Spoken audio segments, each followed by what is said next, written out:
Sebuah pembelaan mengejutkan datang dari petinggi Aprilia di saat Marc Marquez, sang juara dunia, dilaporkan harus menepi dari lintasan akibat patah tulang bahu. Apakah sirkuit Mandalika benar-benar aman seperti yang diklaim, atau ada sesuatu yang disembunyikan di balik insiden brutal yang menimpa The Baby Alien? Informasi yang beredar ini akan mengubah cara kita memandang keamanan di MotoGP. Mari kita putar waktu sejenak. MotoGP Indonesia 2025 di sirkuit Mandalika sudah ditunggu-tunggu. Atmosfernya luar biasa. Puluhan ribu pasang mata siap menjadi saksi sejarah. Marc Marquez yang baru saja mengunci gelar juara dunianya datang dengan kepercayaan diri tinggi. Namun, sirkuit ini konon katanya punya kutukan tersendiri bagi Marquez. Data menunjukkan sejak debut Mandalika di kalender MotoGP, Marquez belum pernah sekalipun merasakan manisnya podium di sini. Dari high side mengerikan di tahun 2022, masalah teknis hingga kini, insiden yang membuatnya harus absen di 2 seri berikutnya di Australia dan Malaysia. Statistik ini bukan sekadar angka, ini adalah pola yang mengkhawatirkan.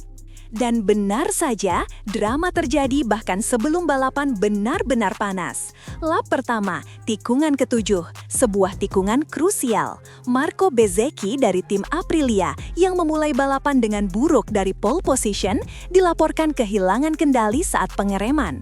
Motornya menghantam bagian belakang motor Marc Marquez tanpa ampun. Marquez terpelanting keras ke gravel, terseret puluhan meter dengan bahu kanannya menjadi tumpuan. Sebuah insiden yang membuat jantung para penggemar berhenti berdetak. Tim medis segera bertindak dan kabar buruk pun datang. Manajer tim Ducati, Davide Tardozzi, mengonfirmasi bahwa Marc Marquez mengalami patah tulang bahu. Cedera ini di bagian tubuh yang sama yang pernah hampir mengakhiri karirnya, jelas merupakan pukulan telak.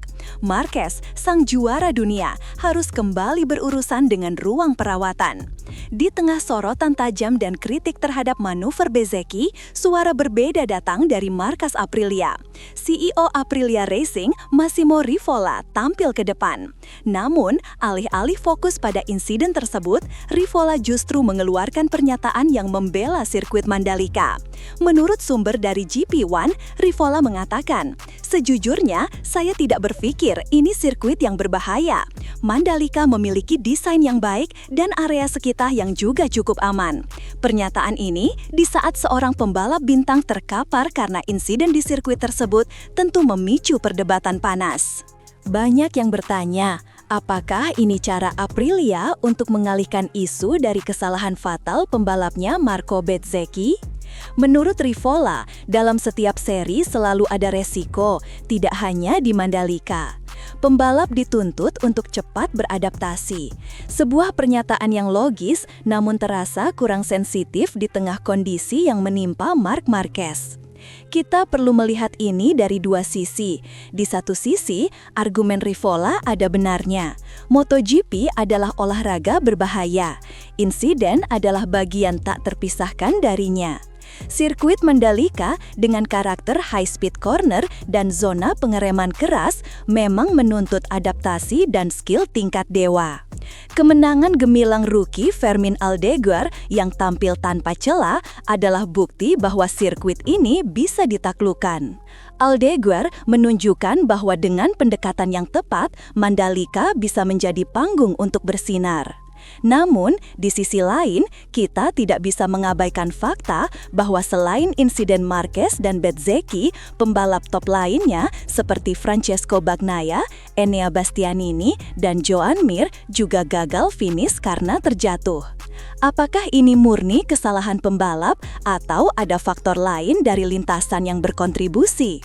Isu mengenai permukaan trek, grip, hingga kondisi cuaca tropis yang tak terduga selalu menjadi variabel liar di Mandalika. Jika kita bandingkan dengan insiden-insiden di masa lalu, misalnya kontroversi antara Valentino Rossi dan Marc Marquez di Sepang 2015 atau duel sengit antara Andrea Dovizioso dan Marc Marquez di tikungan terakhir Red Bull Ring, fokusnya selalu pada aksi antar pembalap. Namun kali ini, sang CEO tim justru membawa narasi ke arah karakter sirkuit, sebuah langkah yang cerdas secara politis tapi berisiko memancing amarah para penggemar Marc Marquez. Yang membuat situasi ini semakin meledak adalah rivalitas yang sudah ada antara Ducati dan Aprilia. Musim ini, kedua pabrikan Italia ini bersaing ketat di barisan depan. Ducati dengan Marc Marquez dan Pecco Bagnaia melawan Aprilia yang kini diperkuat oleh Marco Bezzecchi. Insiden ini bukan lagi sekedar tabrakan antara dua pembalap. Ini disinyalir bisa menjadi percikan api dalam perang gengsi antara dua raksasa. Marco Bezzecchi, yang merupakan anak didik Valentino Rossi, kini membela Panji Aprilia. Kepindahannya dari tim VR46 Ducati ke Aprilia sempat menjadi berita besar.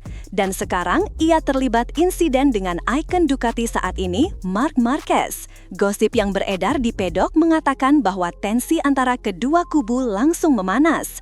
CEO Ducati Lenovo, Davide Tardosi, dikabarkan sangat marah. Sementara Massimo Rivola dari Aprilia berusaha mendinginkan suasana dengan permintaan maaf dari Bezzecchi yang katanya sudah disampaikan langsung kepada Marquez. Namun, pembelaan Rivola terhadap sirkuit bisa dianggap sebagai serangan balik, seolah mengatakan, "Jangan salahkan pembalap kami, salahkan saja lintasannya yang menantang."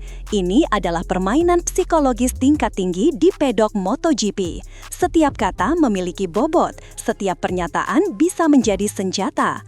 Hubungan antara Marc Marquez dan para pembalap Italia, terutama dari Akademi VR46, memang selalu penuh warna. Masih ingat bagaimana panasnya rivalitas Marquez dengan Valentino Rossi? Kini murid Rossi yang melakukannya. Apakah ini hanya kebetulan atau ada bara dalam sekam yang kembali menyala? Lalu, apa dampaknya ke depan?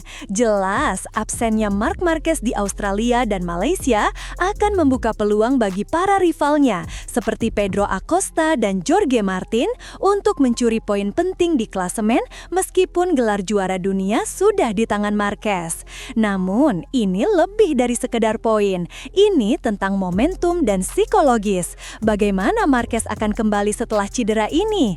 Apakah kutukan Mandalika akan terus menghantui pikirannya setiap kali ia kembali ke sini? Untuk Marco Bezzecchi, insiden ini akan menjadi beban berat.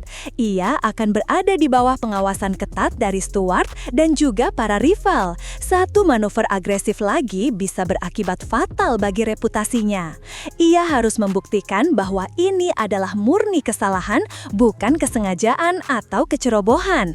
Dan untuk sirkuit Mandalika, pernyataan Rivola mungkin akan memicu investigasi lebih lanjut dari FIM dan Dorna mengenai standar keamanan. Meski diklaim aman, rentetan insiden yang terjadi bisa menjadi catatan penting untuk perbaikan di masa depan. Kita bisa melihat adanya perubahan layout tikungan atau mungkin perbaikan permukaan aspal untuk musim 2026. Yang pasti, MotoGP Indonesia seri berikutnya akan menjadi sorotan, bukan hanya karena balapannya, tapi juga karena drama yang telah tercipta musim ini. Bagaimana menurut kalian, para pecinta MotoGP? Apakah kalian setuju dengan pernyataan CEO Aprilia, Massimo Rivola, bahwa Mandalika adalah sirkuit yang unik dan bukan berbahaya? Ataukah kalian merasa ini adalah cara untuk melindungi pembalapnya, Marco Bezzecchi, dari hujan kritik? Siapakah yang sebenarnya paling bertanggung jawab atas insiden mengerikan yang menimpa Marc Marquez? Tuliskan pendapat kalian di kolom komentar di bawah.